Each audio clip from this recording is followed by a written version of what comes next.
Brigade Al-Qassam merilis video paling memalukan untuk pasukan pertahanan Israel atau IDF pada Rabu 10 Januari.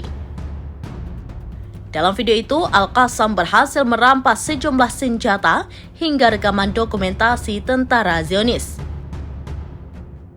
Di dalam rekaman IDF terlihat tentara Israel ketakutan sebelum diterjunkan ke medan perang.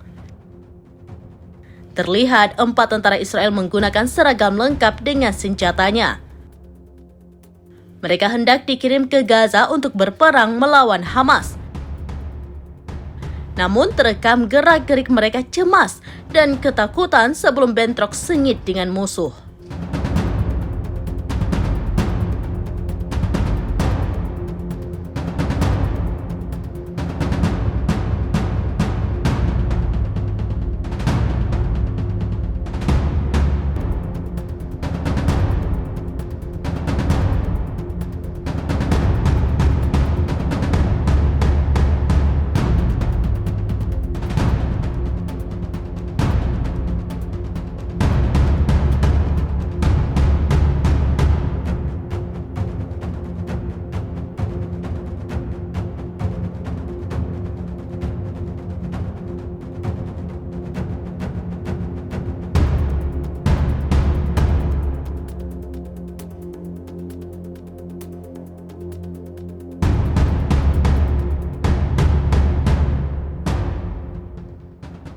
Download Tribun X sekarang, menghadirkan lokal menjadi Indonesia.